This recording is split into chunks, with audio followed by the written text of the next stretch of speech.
Day for a tour. The sun is bright, you know, the air is a little cool, which is not that unusual for a North Atlantic island, of course, so you're definitely getting the authentic experience, but certainly it's a very lovely day.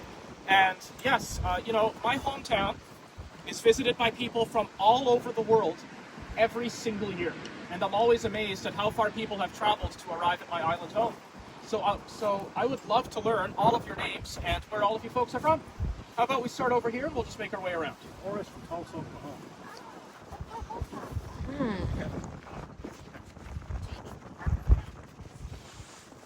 Debbie, I'm from Oklahoma. I'm Haley and Cindy. We're from Louisiana.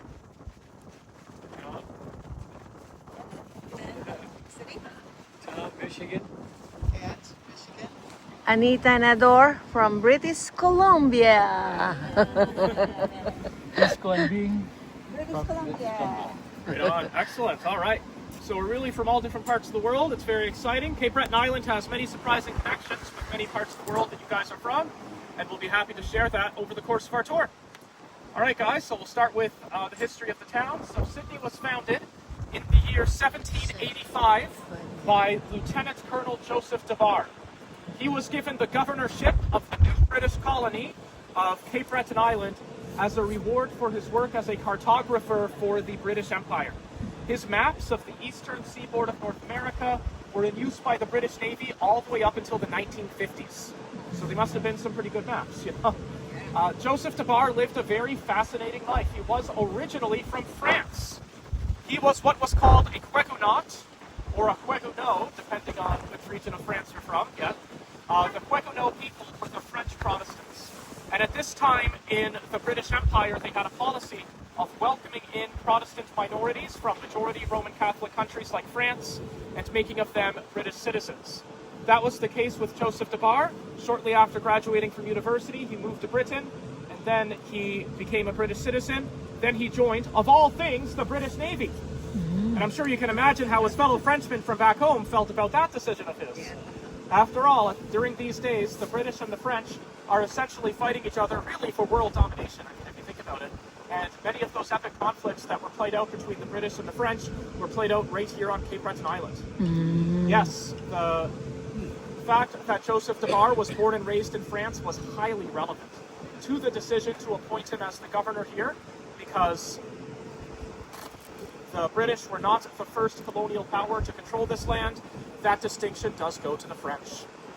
Cape Breton Island was originally named Ile Royale, which in English just means Royal Island.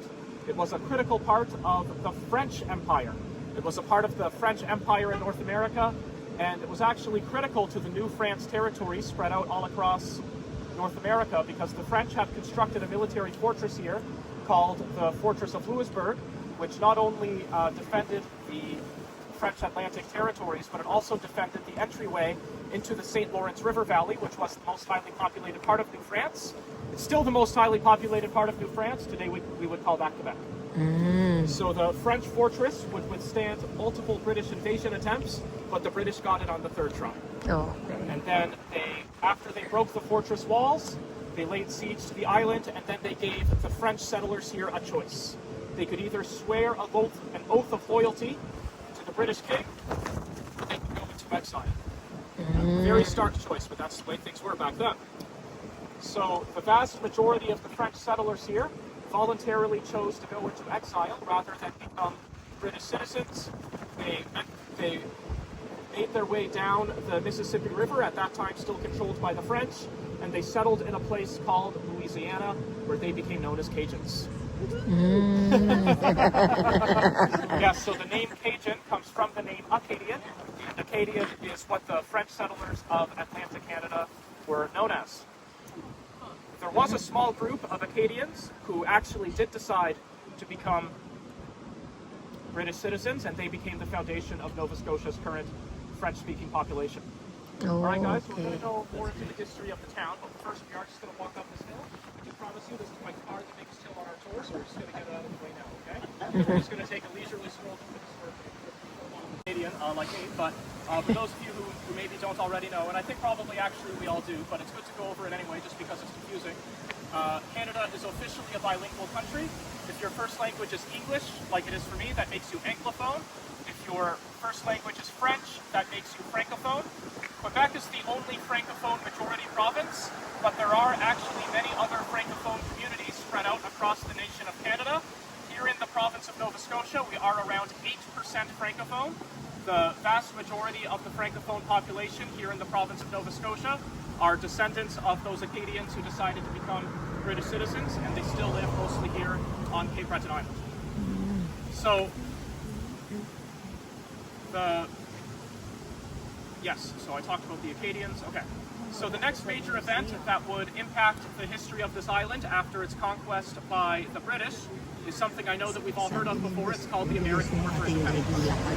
So there were some people who were born and raised in the 13 colonies that would go on to become the United States, who, when the American War for Independence had broken out, had actually decided to side with the British Crown.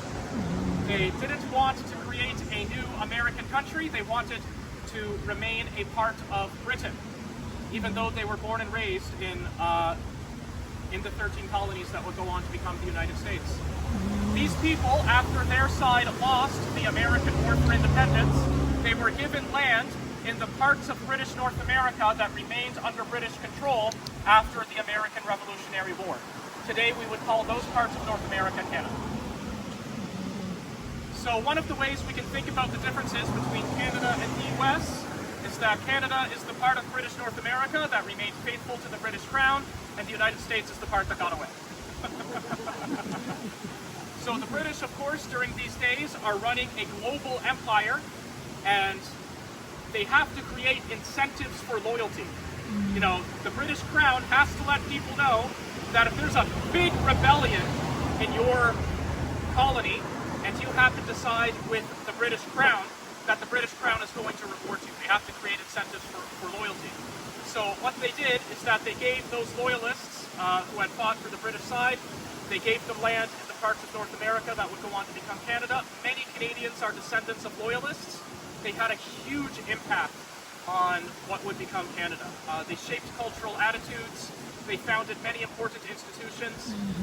They are heavily associated, really, I think, with Canada's upper classes, because many of them were really given the best land that the British could give them here in what would become Canada. And many of them were also already very wealthy before they even moved to Canada. So many Canadians are descendants of loyalists, including myself. Through genealogical research, I found out that I have many ancestors, especially on my mother's side, who came from what was the colony of Massachusetts. And it's interesting to think that there was a time, albeit very brief, where places like Nova Scotia and Massachusetts, and of course further south, were all just a part of the same country. You know, it was all just the British Empire, you know. So the Loyalists would settle all across Canada, and the ones who moved here on Cape Breton Island found out they had to be governed by, of all things, a Frenchman. The Loyalists just couldn't catch a break, you know. Joseph de Bar had a thick French accent, and the Loyalists who moved here to Cape Breton were always concerned that somehow he was a French spy. The Acadians on the island didn't particularly like Joseph de Bar either, because they thought of him as a traitor to the French people. It's like, what, you're French and you joined the British Navy? What's wrong with you? You know? So Joseph de Bar definitely had his work cut out for him as the bilingual governor of this remote island.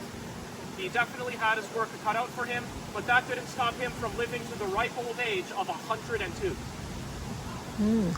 Absolutely astonishing for somebody back in those days to live to be that old.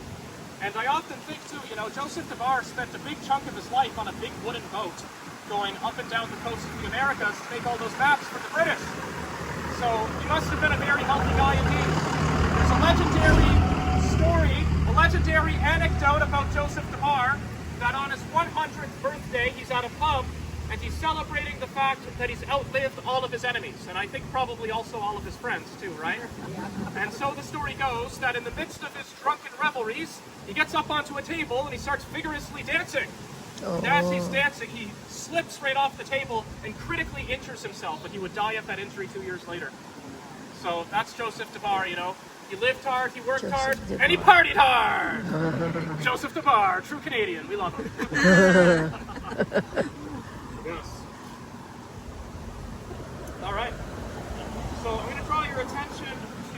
I will be talking more about the different groups of people who moved here and outnumbering the Loyalists and the French Canadians and the indigenous Mi'kmaq people as well. Through genealogical research, I found out that my great-great-great-great-great-grandfather was a gentleman by the name of Robert Alexander Grant. He actually moved to Cape Breton Island from a remote town in the Scottish Highlands called Inverness-shire in the year 1802 on this ship, Northern France. So my family's lived here on the island for over 200 years, and we love it.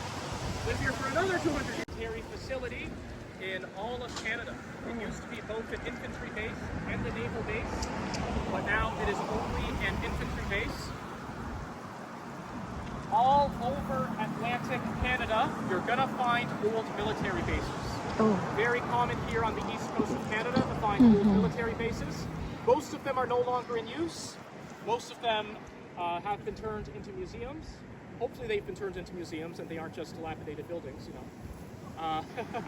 But some of them are actually still in use. This one is still in use.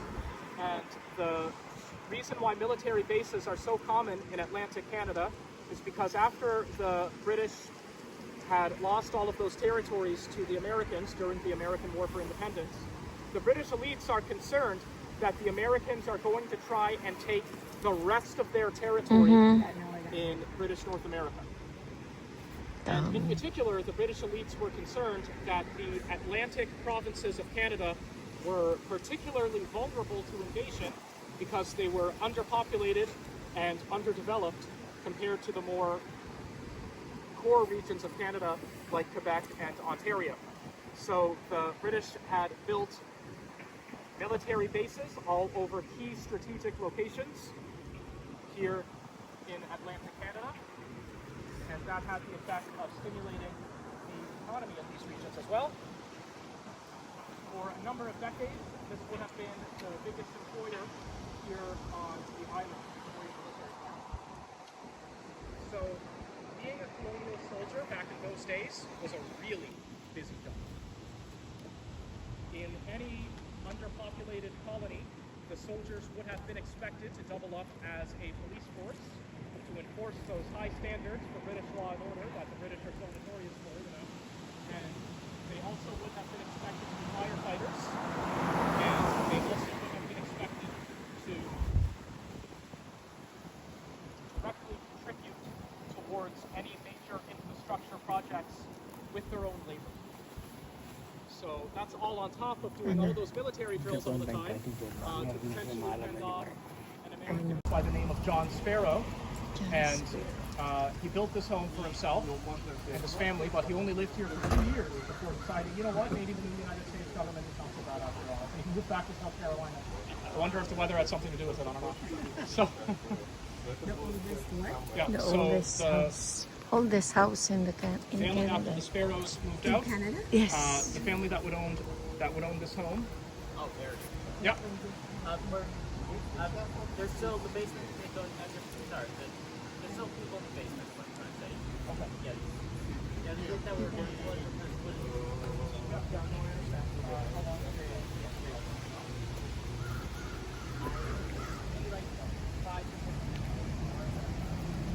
All right. I apologize. Yeah, no, it's okay. I just need to know, you know what I mean? Yeah. Okay.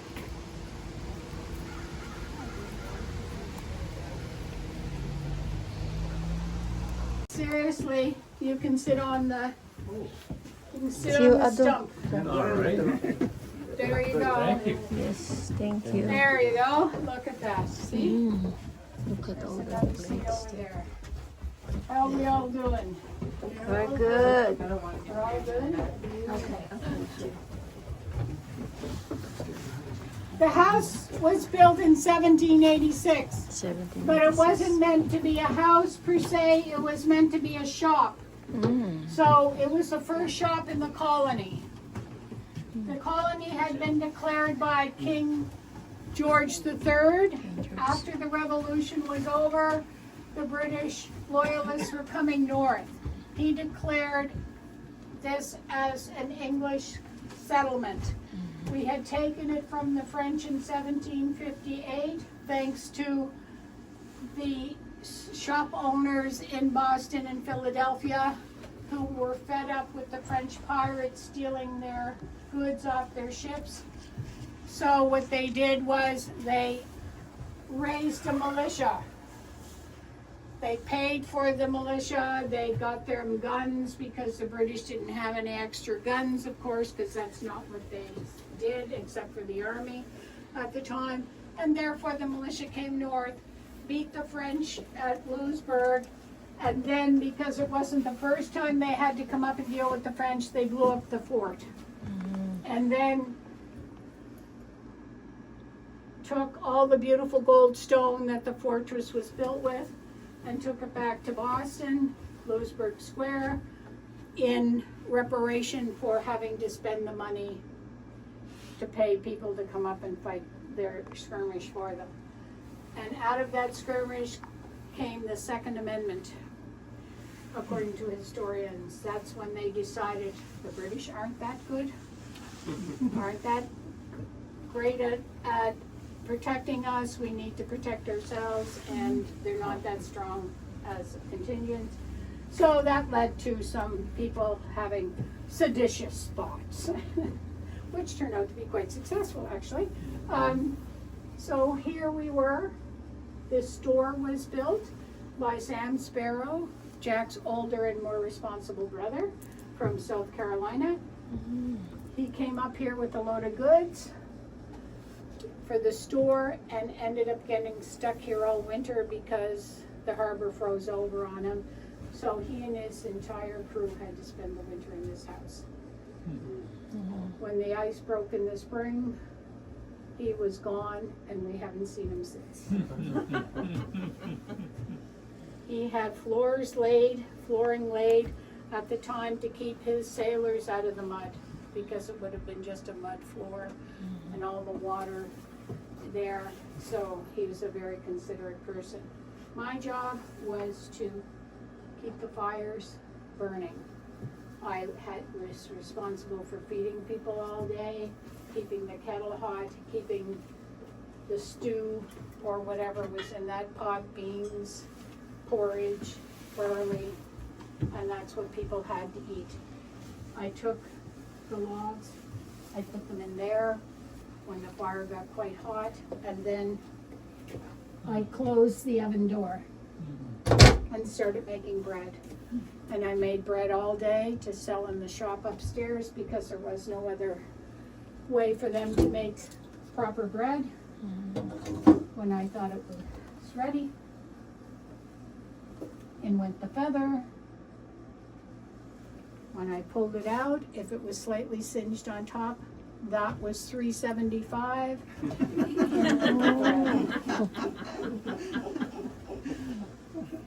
My other chores, because I would live down here, there were only 2 rooms available.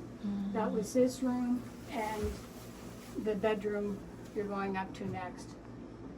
In 1836, the Jost family bought it. They were Germans. They were from a merchant family. They bought this store, and in 1853, they built the building next door. It was a big shop. It was the colony had grown, and so they were able to have a big general store. Then when that happened, all the storefront that was in the house was gone, and they could actually use all the rooms on the next level to live in. The top level wasn't added till the 1900s, so it was still pretty cramped. The last Mrs. Jost to occupy it, the family moved out in 1971 after 135 years in the house. She still insisted upon making her bread in that oven. Well, because those newfangled electrical things were not for her.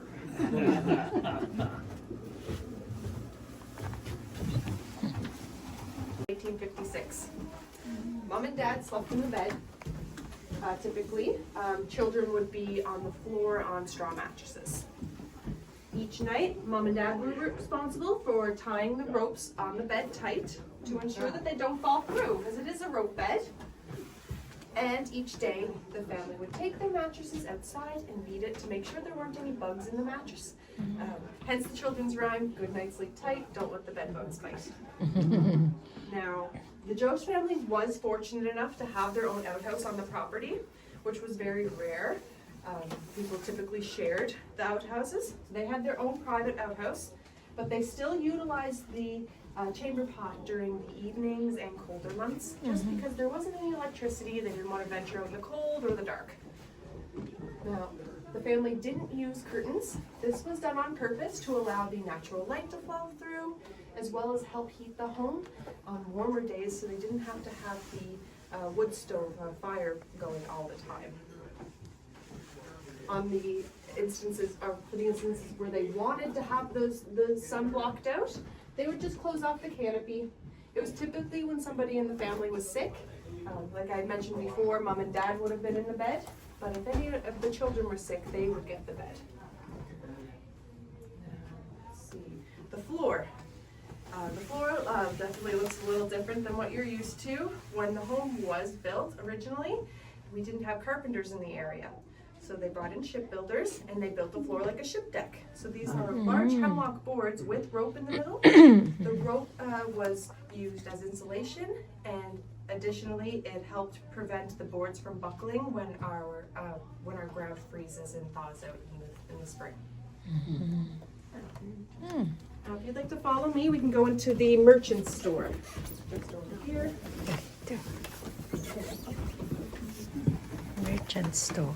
Oh, they have a store. Oh. Ah, wow.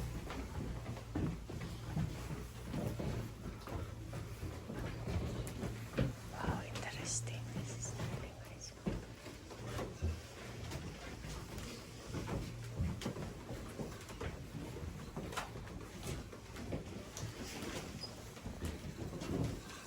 All right.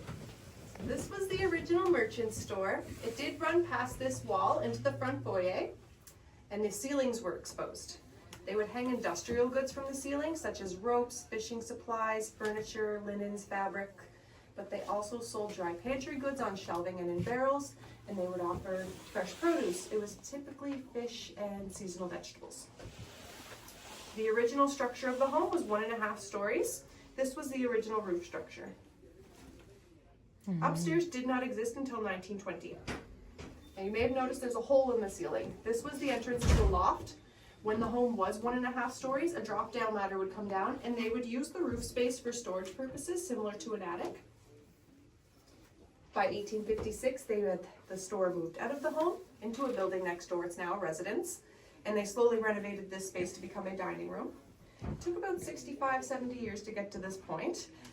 But as you can see, they did upgrade the floors from hemlock to oak, so we've got some carpenters in the area. They filled in the ceiling, filled in the wall, built a china cabinet. First of many upgrades in the home is they upgraded from wood burning to coal burning. There's a coal stove downstairs as well, and there are radiators added throughout the main floor. So water would have been heated downstairs in the coal stove, and it would rise up through the radiators to heat the home. By 1920, they added the second story, which included 5 bedrooms, a bathroom, and they implemented running water. Another upgrade for the family, as they were previously relying on their outhouse, chamber pot, wash basin. And the addition of 5 bedrooms gave everyone their own personal space. Right? Children weren't on the floor anymore. This table was donated by the Jost family. It's from the late 1800s. It's solid mahogany. It did expand at one time. There's an extender leaf placed in the middle. There's a 4th leg actually in the middle to hold the additional weight. And there are wheels on the bottom of the leg so the family could roll the table out to expand it. Cool.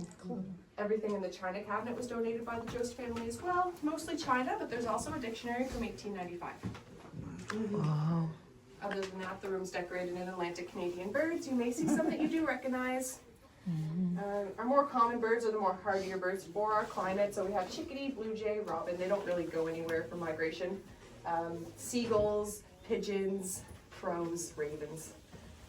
But you may also see a loon. If you were to look off the ship or into the harbor, the loon is a very cool creature. So they can swim underwater for quite some time, and they make a nice noise.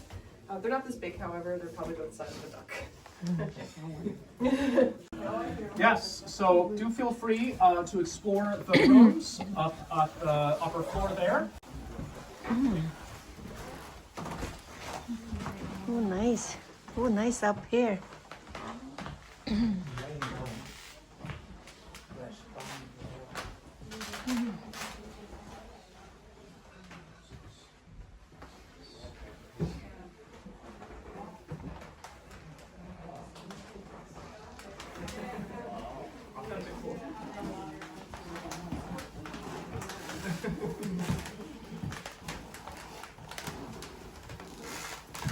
See? Basahin mo yan.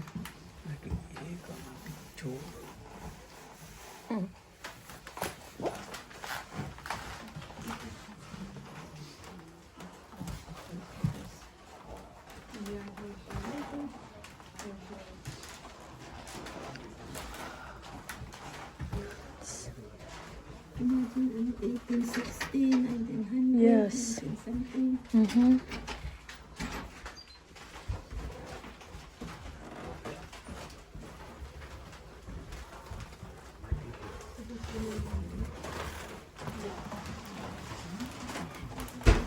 Oh, look at that. Wow.